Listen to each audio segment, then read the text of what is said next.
And I call the honourable member for Mayo. Thank you, Deputy Speaker. I move the motion relating to a proposed Minister for Young People in the terms in which appear on the notice paper. Deputy Speaker, the purpose of this motion is very clear. We have, according to 2011 ABS statistics, 2.86 million young people aged between 15 and 24, and those young people are not represented by this government, and they should be. And so I call on the Prime Minister, who has absolute discretion on the portfolios in his cabinet, to ensure that young people are represented in cabinet through the appointment of a Minister for Young People. For nearly 4 decades, we've had a Minister for Youth in this parliament. In 1978, Prime Minister Fraser appointed a Minister for Youth. The actual title was Minister for Employment and Youth Affairs, and I'm sure the decision of the then Prime Minister was due in part to the youth unemployment rate rising in the late 1970s. Now we have a youth unemployment rate that is higher than during the global financial crisis. Nationally, the youth unemployment sits at 13.5%, and in regional areas we know this is much higher. It is the first experience a young person has when they leave education. I believe if their first experience is being on the unemployment queue, then we as a nation have failed them. According to the Brotherhood of St Lawrence, Australia's Youth Unemployment Hotspots report, which was published in March 2016, youth unemployment in outback Queensland was a staggering 28.4%, in Cairns 20.5%, in Tasmania's south-east 19.6%. In my electorate, in the Adelaide Hills, it was 16.2%, and that was an increase of more than 6.9% in just 1 year, and there's no evidence to suggest that this is reduced. Now, these figures do not consider underemployment. Today, Brotherhood of St Lawrence released Generation Stalled, which stated that the youth underemployment rate is now 18%, the highest it's been since records began. What this means is that more than any other time in the last 40 years, even during the GFC, even during the 1990s recession, more young people are looking for work and they're not getting those hours. Generation Stalled is an apt title, but I think it should be Generation We Failed.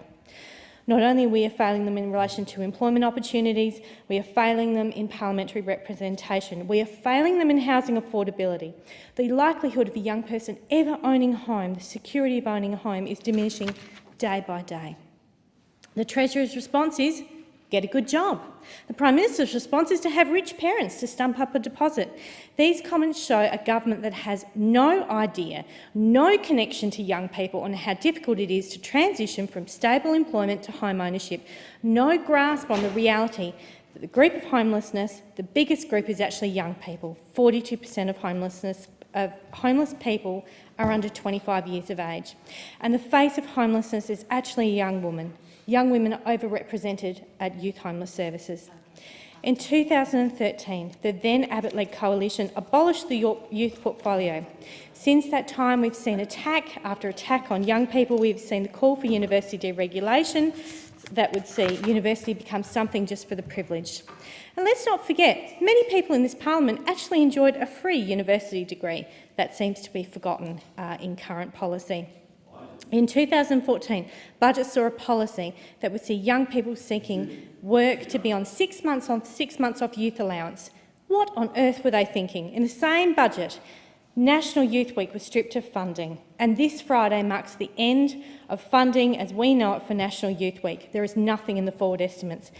Australian Youth Affairs Coalition, they were defunded, effectively ensuring young people had no advocacy platform.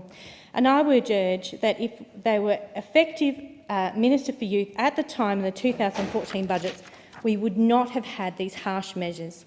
More recently, the Omnibus Bill concocted a 4-week wait period for young people applying for assistance, that in some way young people would be able to find a job living on sunshine and fresh air. Magically, that would help them find a job.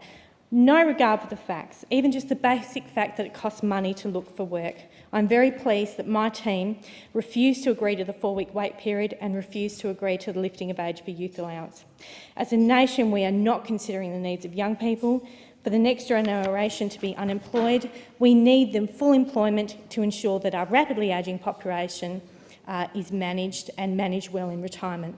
To not have a dedicated minister for young people in this parliament is an opportunity lost.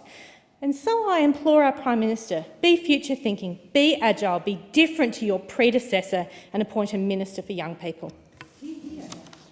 I thank the honourable member. Do I have a seconder for the motion? Thank you, Mr Deputy Speaker. I'm very happy to second this motion Thank and you. speak after the government speaker.